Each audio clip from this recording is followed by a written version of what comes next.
Microtrending. Welcome back. I'm Gabrielle, and you are listening to Microtrending, the podcast for anything that is having a moment for better or for worse. We have a few things to cover today. I hope you're doing well. I did have to take a little break. I had a sinus infection and was sick in bed around this time last week, but we're doing better now. And I'm also recording this during the daytime. Highly unusual, but since you're here, you get to see, and I'm actually matching if you're watching on YouTube or wherever else, you get to see my daily blue smoothie. Okay, I'm going to break this down for you because this is how I save money. Permanent recession indicator. We've got banana, frozen pineapple. Also, the banana is frozen. Frozen banana, frozen pineapple, ice, coconut milk, vegan vanilla protein, and blue spirulina. Okay, sometimes also aloe vera juice and chia seeds.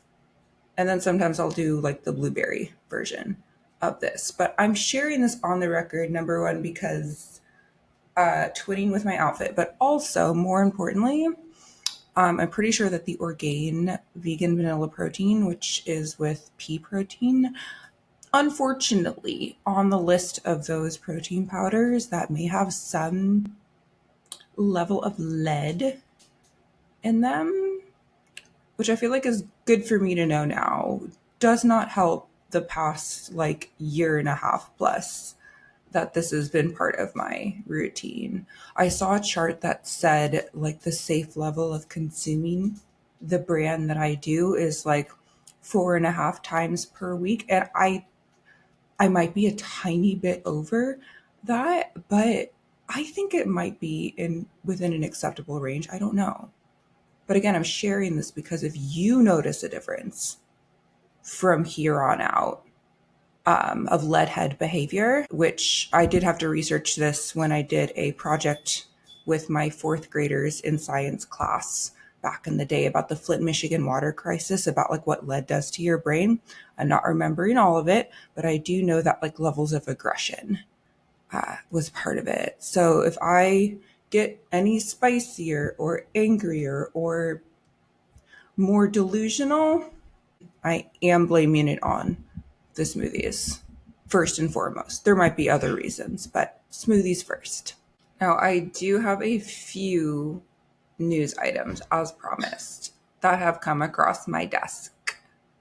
Some are reflective of trends, some maybe not, hopefully not, but what I'm going to do today, since it's a few things, is share them based on how much I would like to know more about them. The ones that I have more or less questions on. And we're going to start with something I think that I can just let be.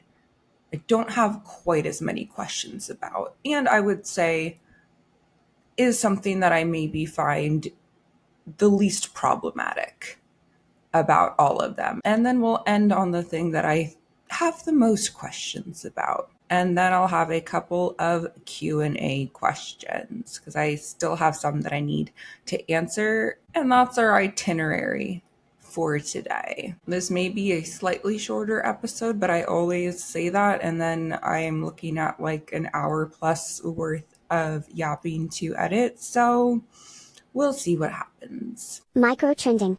First up is Tyra Banks' hot ice cream. Not sure if you've seen this yet, but the concept is hot ice cream.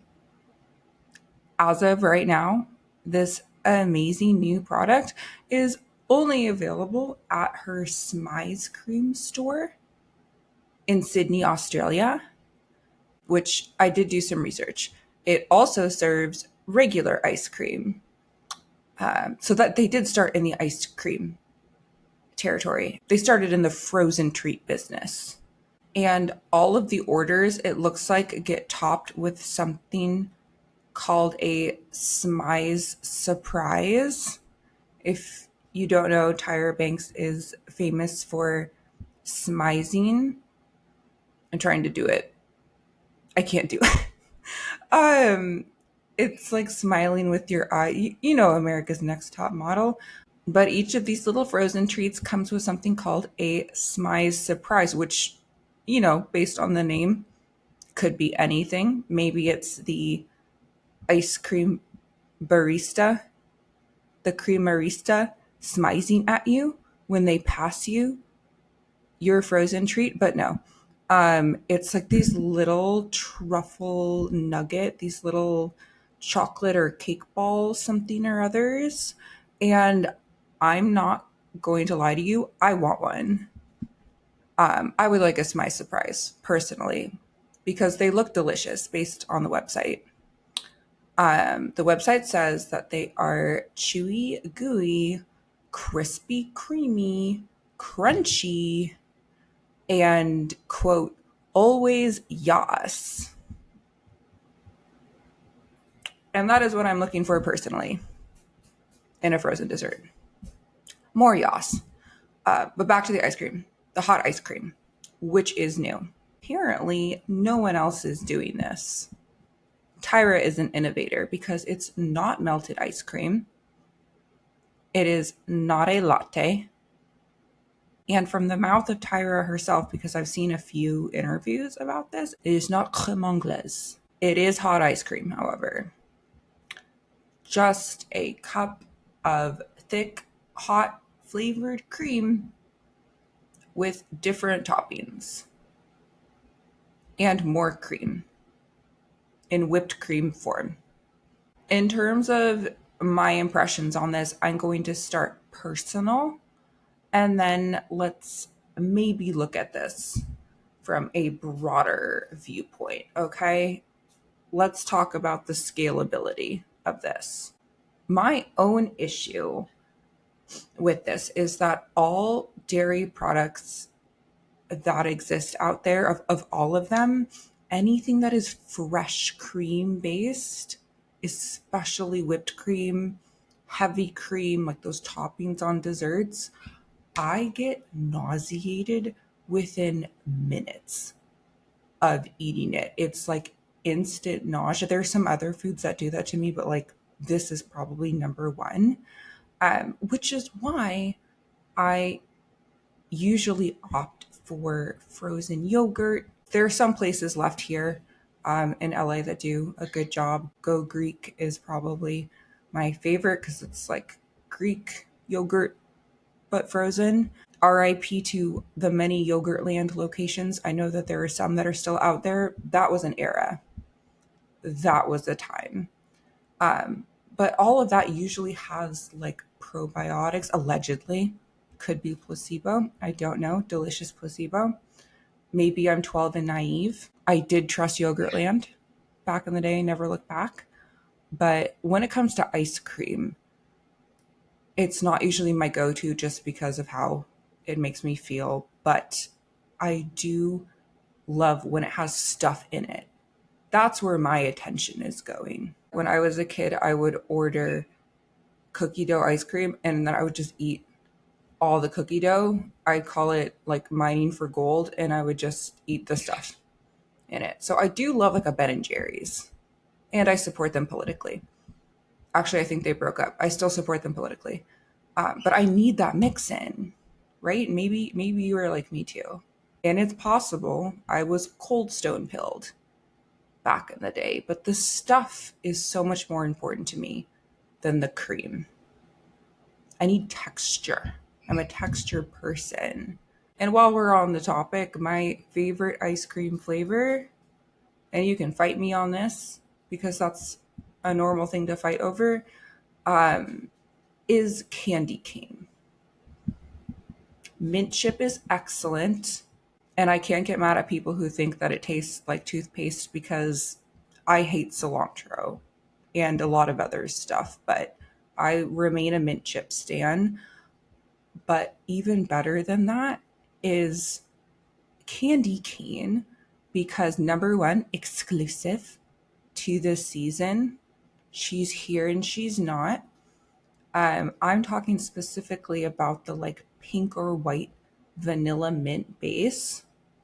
And then these swirls of crunchy candy cane pieces. My heart like fills with holiday joy just thinking about it. I could actually cry. It kind of makes me feel sick because it's ice cream, but for me as a dessert, as a treat, it works because it's cold. I didn't order a hot fudge sundae. It's a cold treat. It's full of flavor and it has some crunch throughout. That's what I'm looking for in a frozen treat, in an ice cream treat. And I'm imagining sipping a hot version of that drink. And I just don't think it's going to hit the same. And, maybe I just need to fly to Sydney, Australia and try it. But, maybe a latte version, like a peppermint latte. But I'm imagining like a thicker, soupier version of any of my favorite ice cream flavors. And it's just going to be respectfully a no thank you to Tyra. Texturally, it's a no. Now, if I'm taking myself out of this entirely, I'm going to stop fantasizing about candy cane ice cream for a second here. I do have to flag this as one of those someone who's too famous to be told no or even maybe situations. There are many such cases of this that exist. I never saw this personally, but I know that there was a Jeremy Renner app. There's so many, I don't even know where to start, but like the Kardashian beverage ventures. Kendall had her little Latina cosplay tequila moment with 818. I think Kylie's had a few things, including that like seltzer thing. And they're just trying to keep the brand going, but a little random. And then I'm not remembering which of the Beckham sons this was. I like can't keep track of them. Romeo's the cute one. It's not him. It's one of the other ones, an older one who had a photography career, quote unquote. And that damn photography book. I'm going to look it up right now because this is bothering me. Yes. Okay. It's Brooklyn Beckham's, What I See, what he saw through his lens and decided to photograph. There's that too. No one told him no. That is not a word that he is likely conditioned to hear. And so that book was published. So this hot ice cream, falls under this category in my mind. Tyra Banks is also, multimillionaire at least. So she's just probably going to do it no matter what. But I would call this a Nepo project, a Nepo treat. It tastes like starting on third base with like hints of a home run. And it was destined to be that way. Many Nepo projects and Nepo treats exist. I did say that I wanted to talk about these trends and news items in the terms of whether I want to know less or more about them. This is the one that I probably want to know the least about because I feel like it kind of speaks for itself. But I am curious about the R&D that went into this. And I would love to know what's next for Smize cream.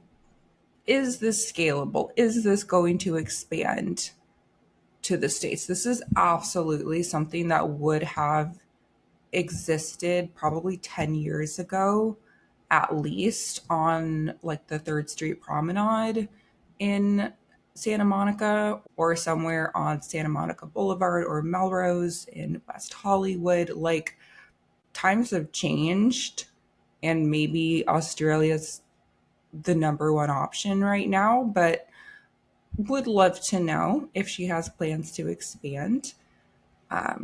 And it also, I guess, makes you a little bit curious about the future of ice cream in general.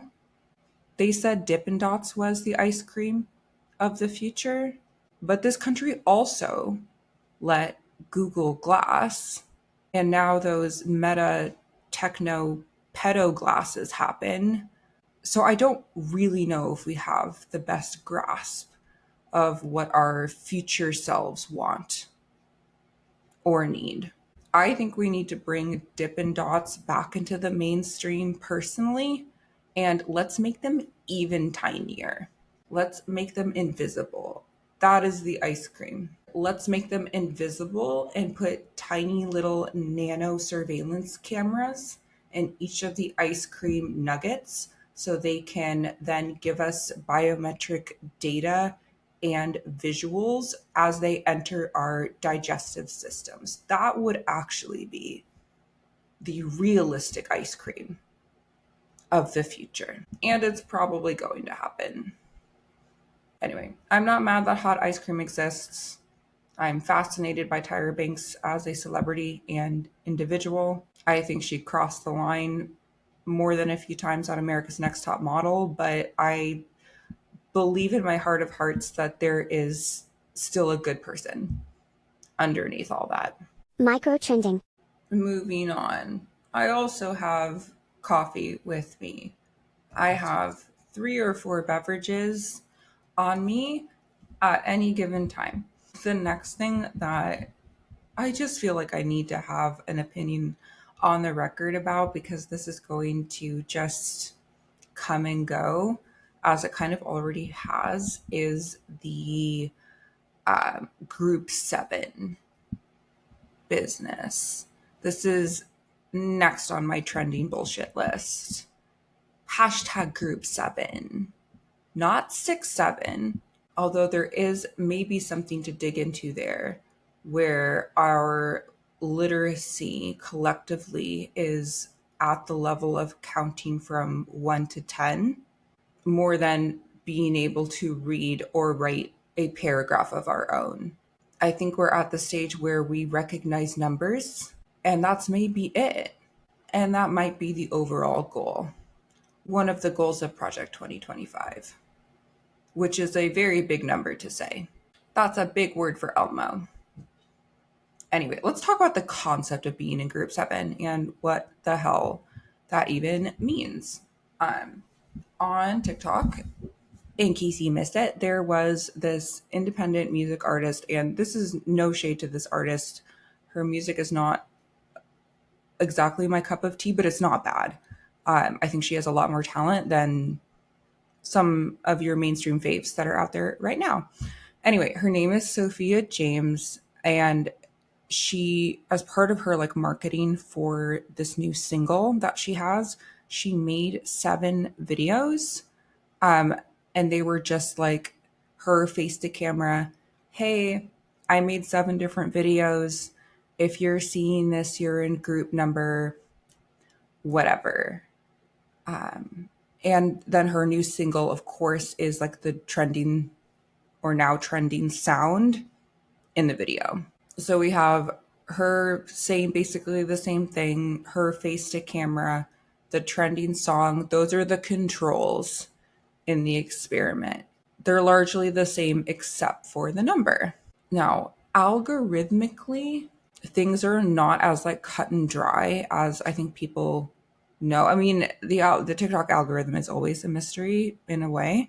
But you're not going to end up with 7 similarly performing videos. The reach is not going to be the same for them, even if you're controlling for all these other factors. You're kind of just spraying and praying in a way to get similar performance. Or maybe not. Maybe you're thinking that one of them is going to pop off, which is what happened, because it looks like group 7 out of all of them caught fire. And then, artificially now, because people are searching for group 7, because we are moths to a flame, lemmings to a cliff, etc. And I think maybe some people got groups 4 through 6. I was trying to like dig around and see if other people got any of the other ones. I've seen like a couple 4, 5, and 6, or people commenting that they got that. But what has happened with this music promotion for this girl's single is that we on the app have been corralled and told that we are special, and not in a like over the top way, but like that's what has been internalized, and that is kind of how people have taken it and run with it and had some fun with it. Like if you're in groups, number 1 through 6, you suck. I'm not remembering some of the more like creative ways that people express that. um but because 7 is like the vast majority, we now have all of this noise, and being in group 7 has like momentarily become this bragging right in a very silly way. And I know this is all just monumentally dumb to talk about, especially in a vacuum, but psychologically, it is so interesting to me because in terms of music marketing, it remains to be seen if this is successful for Sophia James, like if it translates, right, to like ticket sales and streams, because I honestly forgot that it was promo for her single pretty quickly. Like if you see enough of like the memes and the group 7 mentions, you're like, oh yeah, that's me. You're not thinking of her music because a lot of people were not using the sound in their videos, right? That's probably what would have worked better and what would have helped her is if people were organically like using the song and making group 7 or group whatever shit, but it kind of became divorced from that. But in terms of an experiment on human behavior, I think this is an A plus. Great job. This was, in my mind, low key, accidentally a digital Stanford prison experiment. Again, that was not the intent, but it's kind of what happened, because whether people are in the other groups or not, because it's not seeming like a lot of people were, like they didn't necessarily see those other ones first. The people who saw group 7 first, they believe that there is. That's all that they're basing their value on, their newfound value, that they're in the elite group. The title of being in group 7, both of those words imply that there are others, right? That's how easy it is to manipulate. It is very tribal. It's also very football, my team versus your team. I made a video like a long time ago talking about how America is just football culture. Like it's very black and white in that way, which is not a groundbreaking statement to make. And I'm forgetting the details of that video. Again, this was like definitely over a year ago, but it's the same brain. And to that point, this entire thing is also extremely American, to be told that, hey, there are these others, and then going to shit talk those others without doing any fact checking. This happens on a daily basis, thanks to certain news networks and podcasts, politicians, etc. And then, of course, there is the publicly riding hard for that group that you've been told that you're in, that literally didn't exist 5 minutes ago. You've just been told, hey, you are powerful, you are hot and sexy, and you're taking it, and you should be proud. Congratulations for nothing in particular, but more importantly, and most importantly, fuck everyone else. It really is that simple. And again, music marketing It was a choice. It seemed like a very innocent choice. I don't have anything bad to say about this music artist. It was just an experiment, right? But I think we have so many lessons to learn from this about how dumb we are. So maybe a lesson in self awareness. I don't know. Last and least, this is actually the one that I have the most questions about, but it's the one that I like the least. Like, this pisses me off. And I already made a video about it. It's my most recent one, I think, whenever you're listening to this. And it is Retro Escapes, the new theme park that is being planned and hopefully not built in Las Vegas, Nevada. If you haven't, you can look it up. Again, it's called Retro Escapes. You can also watch my video on this. But the concept is that this will be America's first nostalgia park. And I forget the names of the developers. I think it's like a father-son duo. They are also behind some other parks out there. None of them that I recognize. Um, but I just feel like off the bat, that's a lie. What is Disneyland if not a nostalgia park? And I'm not on some Disney adult shit here trying to defend Disney, but that is kind of the basis of the different lands of the park. And it is not PC by any means. Obviously, there are a lot of stereotypes thrown in there, but you've got your Adventureland, aka the unexplored non-white world in a way, the Jungle Cruise. You have Frontierland, which seems like where a lot of America would like to live. The Second Amendment is strong in Frontierland. You can find me over in Toontown, personally, maybe on the Who Framed Roger Rabbit ride, which still terrifies me, honestly. But there's also Tomorrowland. And then you've got like Main Street USA, which I think is just like mid 20th century, early 20th century. I don't know. But it's all giving nostalgia, again, except for Tomorrowland in some way. But the developers behind Retro Escapes, want to take it a step further and build a theme park. And I've yet to see any renderings or ideas for rides. So to call it a theme park right now, I don't know about that. It seems more like an immersive experience. But their whole thing is that you go through this fuck ass time travel portal tunnel, and then you are dropped into what they are calling America's most iconic decades, the 50s through the 90s.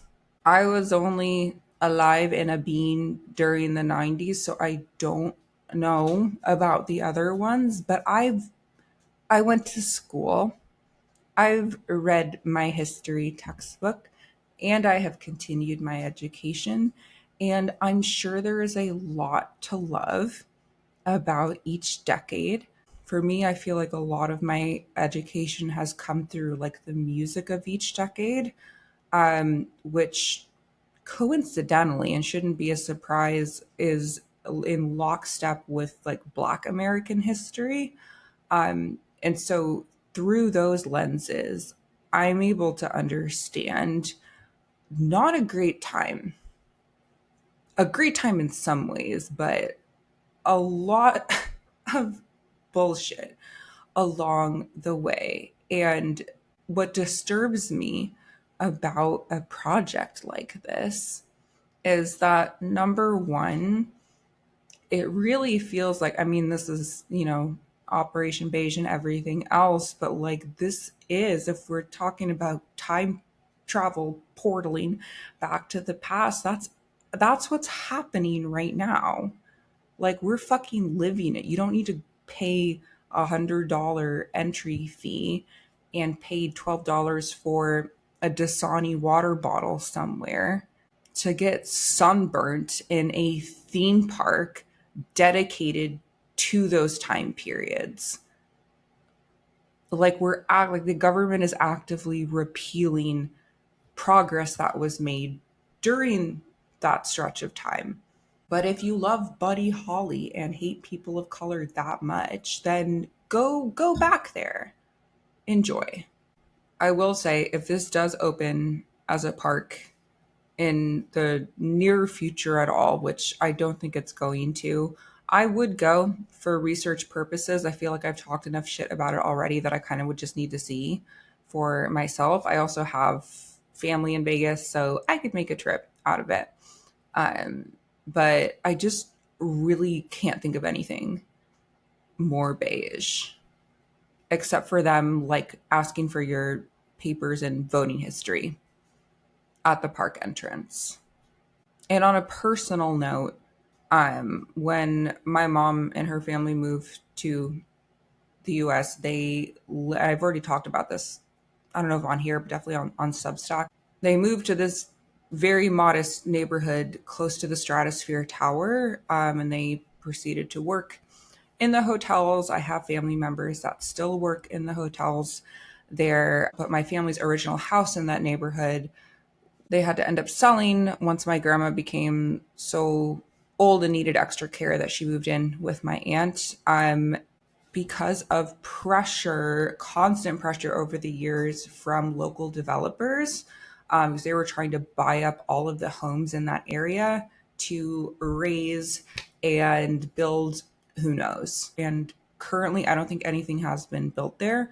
But on an extremely personal note, if this park goes where my family's home was, again, in that little neighborhood near the strip, I don't actually know what I would do. I'm going to need to start lead maxing.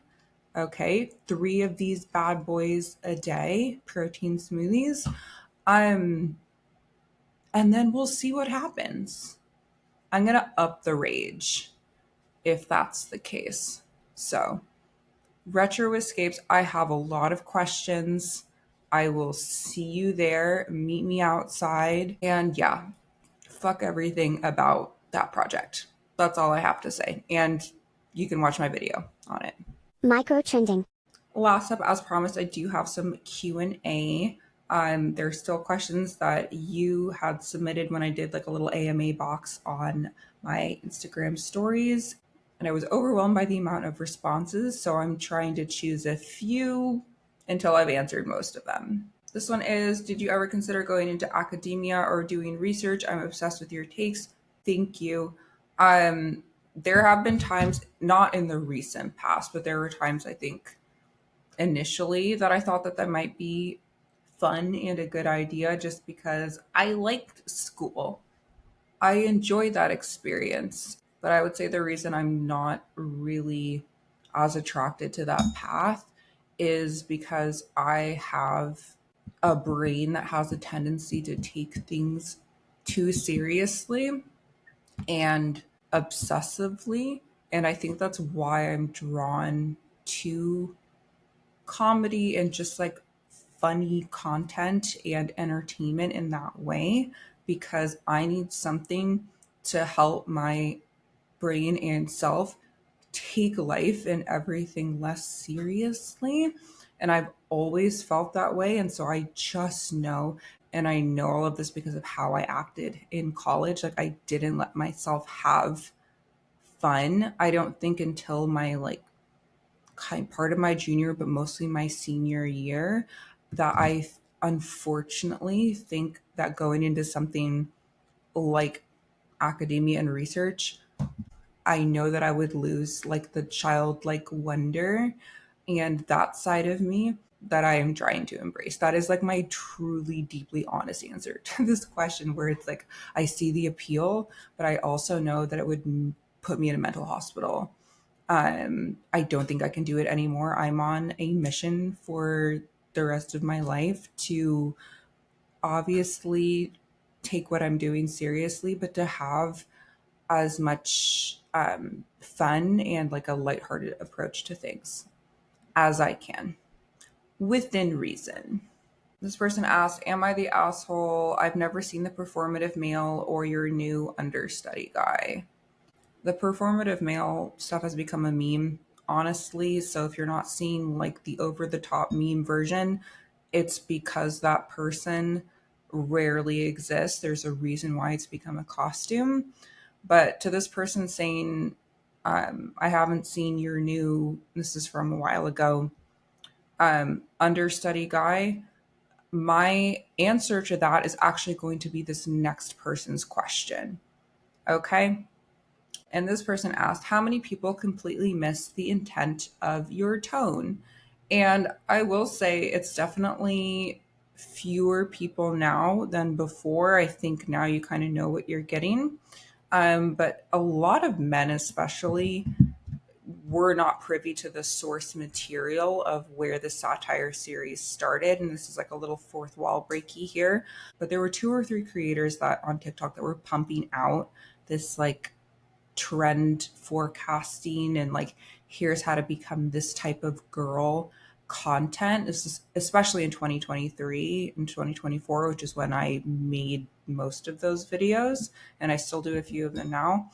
And so they're probably not seeing that content and not hearing the like very dry, monotone, too cool for school voice that was part of those videos. And it's something that kind of, it bothered me at first and annoyed me about those videos. It also made it very easy to make fun of with the videos I was doing. And so in terms of answering that first person's question, there's always a little bit of truth in just kidding. And I do think oftentimes how you react and respond and feel about viewing any piece of content, comedic or not, is a little bit more reflective of you, the viewer, than anything else.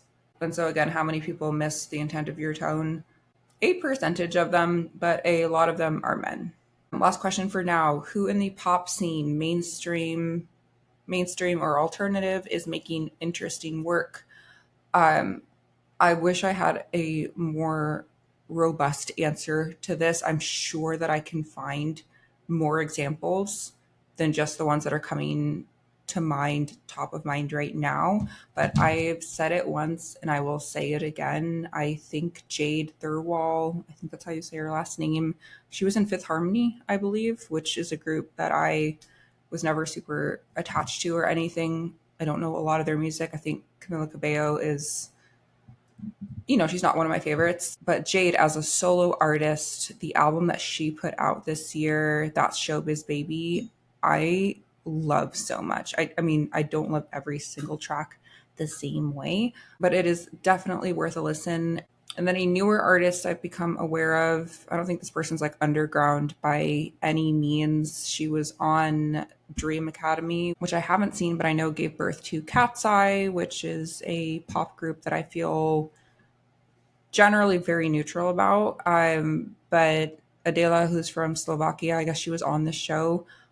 I kind of love the crossover that she has between pop and kind of industrial. It feels like a little grimy, a little dirty. The song that I discovered most recently, Death by Devotion, feels like a really fun mashup between like pop and like 9 Inch Nails, by which I kind of mean just like industrial music. And in terms of my music taste, I definitely do have like a Venn diagram crossover there. And so I'm just generally excited by what she's bringing to the table, I guess. And I think she recently got a shout out from Demi Lovato, who I don't agree with in terms of frozen yogurt, Justice for Big Chill. But that's pretty cool to have that level of celebrity endorsement. So yeah, Jade and Adela. And then I'm frustrated because I didn't think of this before. But there's so much great stuff happening in Latin pop specifically. Emilia is an Argentinian pop artist who is so much fun. She's like done like the whole Y2K revival thing in a very fun way. You do not have to understand the lyrics to appreciate it musically, I think. So Emilia is one. A lot of people for some reason don't know that Becky G had a career after Singing in the Shower. Justice for Becky G. Carol G also, she performed at the Victoria's Secret fashion show this year. There's a lot, I think, to love on the Latin pop front. These are artists that have been working for a while. Emilia's a little bit newer. So I've like been loving them, but I think if anyone wants a little bit of a mix up in their playlist, if they want to add a little flavor, definitely check out some of those Latin artists. Microtrending. I still have some of my smoothie to finish here. I can feel the lead marching through my veins, ready to go to war. And I've got some stuff to do today. So I think I'm going to leave things here. But as always, if you have anything trend related that you would like me to touch on, you can DM me. You can email me at saltlacroix@gmail.com. I also have a Substack, Salt on the Table. It's still at saltlacroix as the handle there. I'm a tiny bit behind on that right now, but I will be sharing something this weekend, and am figuring out the paid versus free content there. So again, it is a work in progress, but we are up and running if you would like some additional written reviews and rants on things. But no matter where you are listening or watching, always appreciate the comments, likes, shares, subscriptions, and simply you being here. So thank you again, and I will see you soon. Bye. Microtrending.